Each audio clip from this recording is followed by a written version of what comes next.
हाँ, आइए अब जो है हम लोग एसेक्सुअल रिप्रोडक्शन के बारे में पूरा जानकारी लें। एसेक्सुअल रिप्रोडक्शन, जैसा कि हमने बताया था, एसेक्सुअल रिप्रोडक्शन में only one partner is capable to give birth of young one.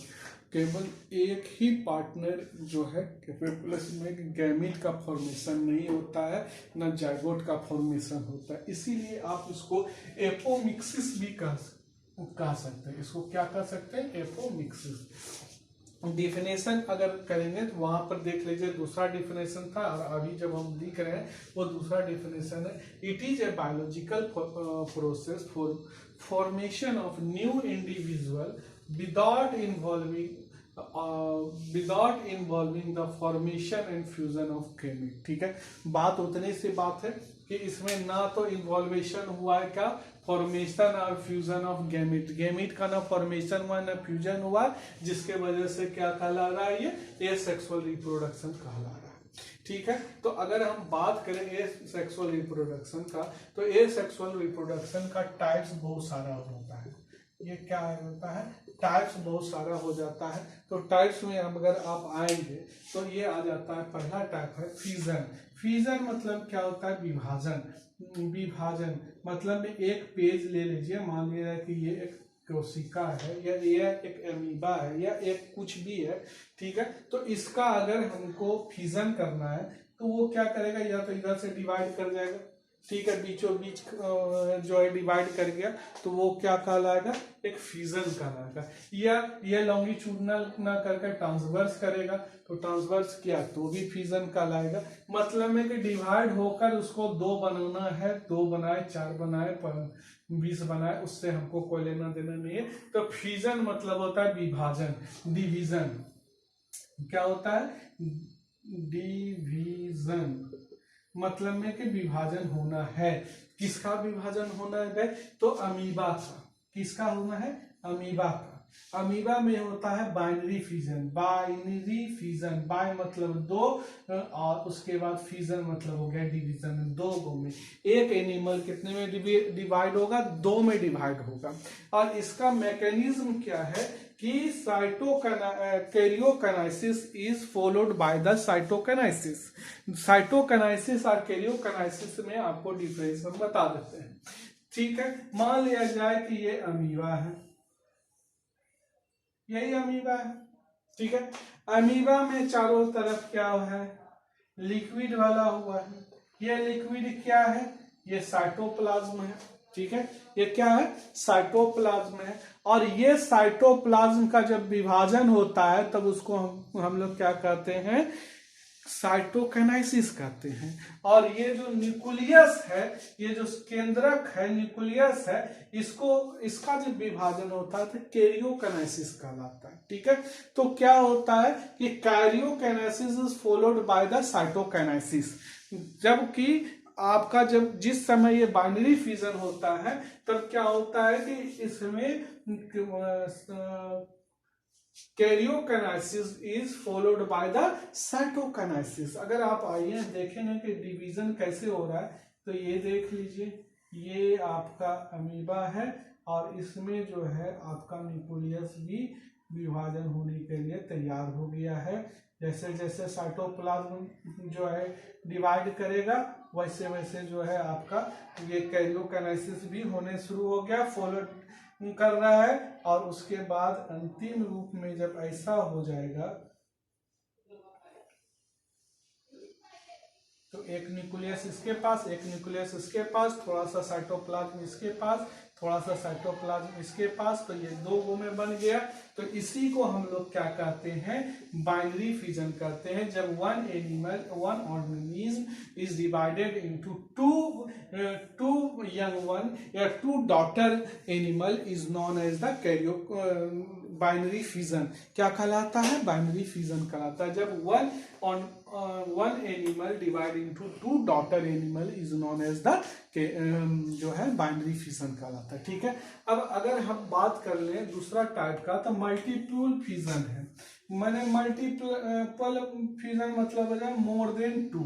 क्या हो गया? More than 2। हमेशा याद रखिएगा, मोर देन 2। अब क्या हुआ कि आपको याद होगा प्लाज्मोडियम वाइवेक्स का। प्लाज्मोडियम वाइवेक्स से कौन सा बीमारी होता है भैया, जरा जल्दी जल्दी बताइए आप लोग। प्लाज्मोडियम वाइवेक्स से कौन कौन सा बीमारी होता है, जरा जल्दी जल्दी बताइए।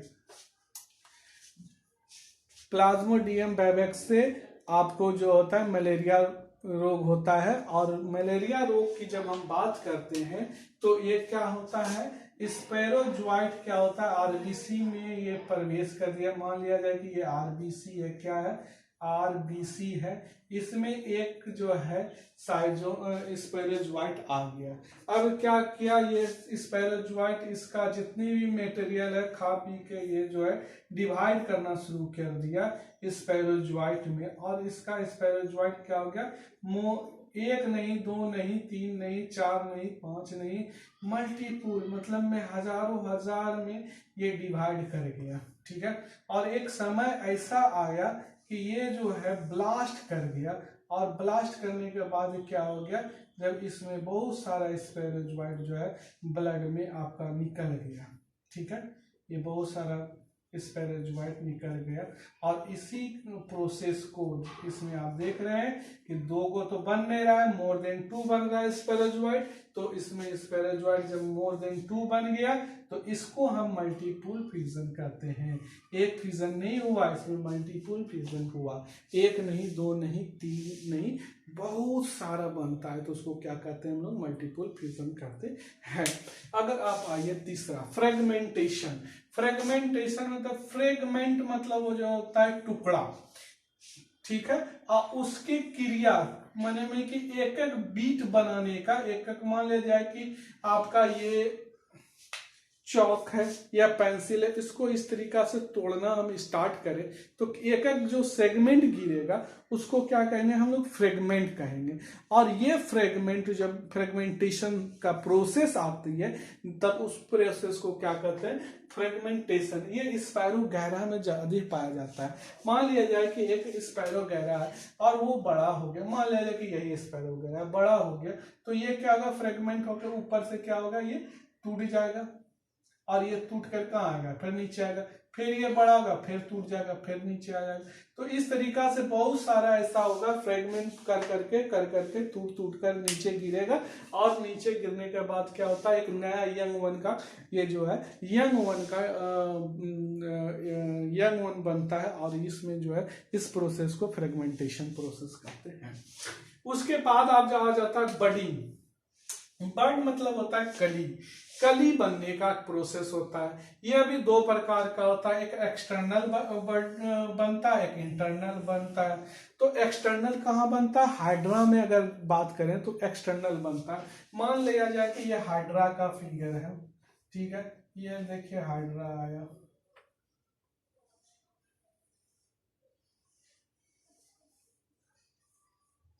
ये हाइड्रा। ठीक, अब क्या है कि इसमें बर्ड बनना है। तो अब क्या है कि ये बर्ड बना, यहाँ पर जो एक्सटर्नली एक बर्ड बना, निकाला हुआ। ठीक है, आगे फिर प्रोसेस बढ़ा, ये क्या होगा कि ये थोड़ा और ऊपर जाएगा, ये थोड़ा और नीचे जाएगा। और एक समय आएगा जबकि ये कट के क्या हो जाएगा, गिर जाएगा, नीचे गिर जाएगा। और ये यंग वन का डेवलपमेंट करेगा। ठीक है, और ये जो ओल्ड जैसे का तैसा ही रह जाएगा। ठीक है, ये देखिए ये 2 को बन गया हाइड्रा, 2 हाइड्रा बन गया। तो इसी को कहते हैं हम लोग बडी।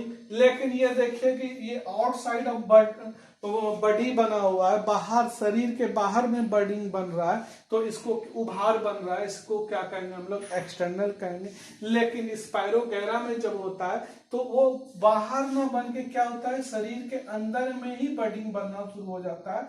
और एक समय ऐसा होता है जब ये ब्लास्ट कर जाता है और सब जितना भी बडिंग बना हुआ सब क्या हो जाता है, बाहर की ओर निकल जाता है। और उससे क्या होता है, एक नहीं बहुत सारा स्पायरोगैरा का निर्माण हो जाता है।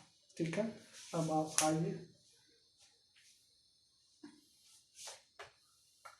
रीजनरेशन होता है। मने में क्या होता है कि जब रीजनरेशन होता है। इसमें क्या होता है कि जब रिवर्स कंडीशन हो जाता है तो क्या होता है कि हाइड्रा हो या प्लानेरिया हो, ये जो है एक सिस्ट बना के अंदर में रहता है, ठीक है। लेकिन जब फेवरेबल कंडीशन आता है तो ये इसका एक भी थोड़ा सा भी बड़ी पार्ट है तो वो रीजनरेट करता है, और रीजनरेट करने के बाद क्या हो जाता है कि ये संपूर्ण बॉडी का निर्माण करता है। ये पूरा हाइड्रा बना देगा, या पूरा प्लेनेरिया बना देगा। ये इसमें कहीं पर कोई दिक्कत नहीं है। मतलब में कि जैसे कि छोटा मोटा अगर एग्जाम्पल ले लें तो आपका जो छिपकली है तो उसका जो है पूंछ कट जाता है तो क्या होता है, पूंछ कट जाता है तो फिर से क्या होता है, रीजनरेट करता है, फिर से उसका पूंछ बन जाता है। सेम टू सेम वही कंडीशन, वहां पर क्या हुआ, उसका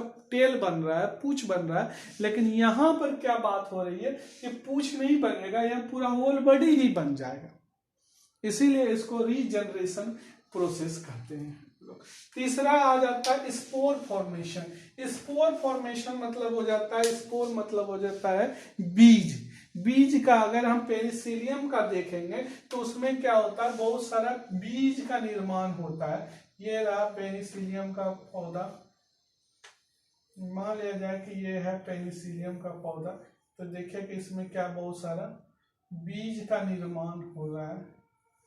ये बहुत सारा बीज का निर्माण कर लिया, ठीक है। ये बहुत सारा बीज का निर्माण कर लिया, और हवा जब चला तो ये स्पोर क्या हुआ, एक स्थान से दूसरा स्थान तक जो है ट्रांसपोर्ट हो गया, और जहां जाकर ये गिरेगा वहां पर पेनिसिलियम का फिर से निर्माण करेगा, फिर से मैंने कि उसको जो है जन्म देगा। तो उसको स्पोर फॉर्मेशन प्रोसेस कहते हैं। ये स्पोर जब बनता है, फॉर्मेशन होता है, ये केवल पेनिसिलियम में ही होता है, ठीक है। अगर आप आ जाएंगे फिर से प्लांट में, जबकि ये प्लांट जो है सेक्सुअल प्लांट में बात करते हैं हम, जैसे में कि मैंगो ट्रीज हो गया, या फिर आपका पोटैटोज हो गया, जिसमें कि कुछ भी ले लें तो वेजिटेटिव रिप्रोडक्शन दो प्रकार का होता है, ठीक है। वेजिटेटिव रिप्रोडक्शन किसमें होता है, बेसिकली ये जो होता है सेक्सुअल प्लांट की बात करते हैं हम लोग, सेक्सुअल प्लांट की बात करते हैं। उस प्लांट में जो है ये कैसे होता है, तो दो मेथड से होता है। एक नेचुरल मेथड से होता है, दूसरा आर्टिफिशियल मेथड से होता है। आर्टिफिशियल मेथड जो है कहाँ पर होता है, जो कि नर्सरी वगैरह चलाते हैं वो आर्टिफिशियल मेथड का प्रयोग करते हैं, और नेचुरल मेथड के द्वारा भी बहुत सारा चीज का होता है। जैसे में कि आप जो है इसको लीजिए कि अगर केतारी का गन्ना का रस डंठल है, उसके बीच नोड के पास से काट कर उसको पृथ्वी में या मिट्टी में आप गाड़ देते हैं तो देखिएगा कि वहां पर से आपको पेड़ से एक टहनी निकल जाएगा और वो एक नया प्लांट का निर्माण कर देता है, ठीक है। सिमिलरली बात है स्वीट पोटैटो की भी वही बात हो जाती है। बहुत सारा है जिसको कि हम लोग नेचुरल मेथड से एक नया प्लांट का निर्माण करते हैं, ठीक है। लेकिन अगर आप आइए आर्टिफिशियल में, तो आर्टिफिशियली तरीका से क्या होता है, जब नर्सरी में बनाया जाता है तो वो क्या होता है कि कटिंग मेथड करके कर लेता है। मतलब में कि एक प्लांट है, सेम जाति का प्लांट को लिया, मान लीजिए कि ये प्लांट का स्टेम है, रूट है, कुछ भी है, उसको क्या किया जाता है, उसको कट कर लिया जाता है। दूसरे प्लांट के जो स्टेम रहता है या रूट रहता है, जो भी रहता है, उसको फिर इसमें क्या कर दिया जाता है, ऐड कर दिया जाता है, और इसको अच्छा से सील पैक कर दिया जाता है, ताकि इसमें जो है इसका वाटर जो है बाहर न निकल जाए, इसको जो है वाटर को सेंचुरेट कर ले, और तब इसमें जो है देखा जाता है कि जहां पर बर्ड निकलता है वहां पर से फिर से क्या हो जाता है, ये फिर से जनरेशन होता है, न्यू प्लांट का निर्माण कर लेता है, रूट का फॉर्मेशन हो जाता है, वहां पर नया प्लांट का निर्माण करता है, ठीक है। फिर आ जाता है ग्राफ्टिंग, उसी तरीका से होता है, लेयरिंग उसी प्रकार का होता है, लेकिन जो होता है कि लास्ट विधि होता है टिश्यू कल्चर। एक टिश्यू ही काफी है पूरे प्लांट को बनाने के लिए, ये जो है हम लोग करवाते हैं। ठीक है, इस तरीका से आपका जो है पूरा ये सेक्सुअल रिप्रोडक्शन पूरा खत्म हो गया। आप समझ सकते हैं, किसी को कोई सवाल है, किसी को कुछ क्वेश्चन पूछना है तो पूछ सकते हैं।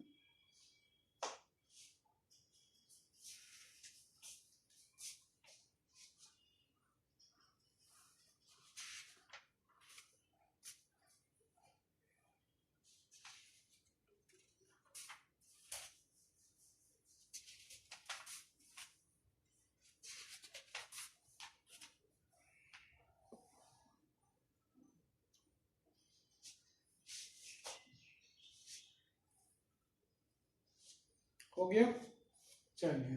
अब आपको एक और बात हम यहाँ पर जब बता रहे हैं तो एक बात और समझ रही है कि एसेक्सुअल रिप्रोडक्शन में ना तो फॉर्मेशन हो रहा है ना फ्यूजन हो रहा है किसका, गैमीट का।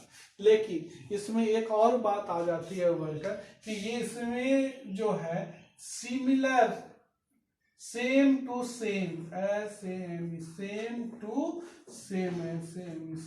Same to same daughter plant या डॉटर ऑर्गेनिज्म का निर्माण होता है, यंग वन का निर्माण होता है, जिसको कि हम क्लोन भी कहते हैं।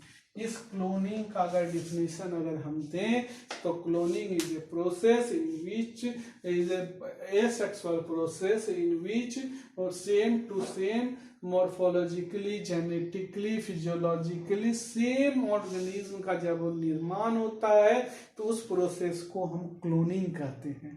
अब क्लोनिंग ओनली किसके थ्रू में होता है, तो आपका जो है ये आपका एसेक्सुअल रिप्रोडक्शन के माध्यम से होता है। इसी में एक और बात आ जाती है टेरर ऑफ बंगाल, जिसको कि वाटर हाइकिंग कहते हैं। आपको इसको लिखना नहीं है, समझ लेना है कि टेरर ऑफ बंगाल जिसको कि वाटर हाइकिंग कहते हैं, ये बड़ा ही खूबसूरत सा प्लांट था। और ये प्लांट जो है देखने में खूबसूरत था, इसलिए इसको जो है विदेश से लाया गया इंडिया में।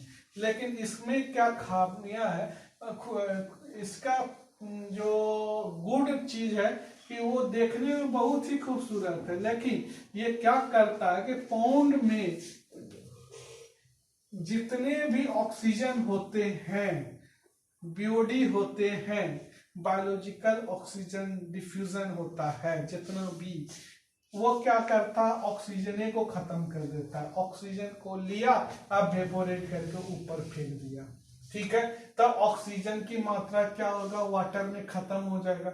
जब वाटर के मात्रा, ऑक्सीजन की मात्रा जब पूरे खत्म हो गया, फिनिश हो गया, तब जो है आप ये बताइए कि उसमें रहने वाले जीव जंतु कभी सुरक्षित रहेगा, कभी नहीं सुरक्षित रहेगा।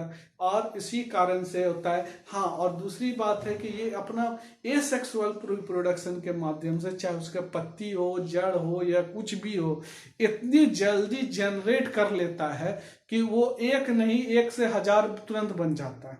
नतीजा होता है कि जितना पानी है, पानी को वेपोरेट करके ऊपर फेंक दिया, ऑक्सीजन को वेपोरेट करके फेंक दिया, और नीचे में जो भी एनिमल है वो सारा एनिमल को क्या होता है, जीने में थोड़ा सा दिक्कत आ जाती है।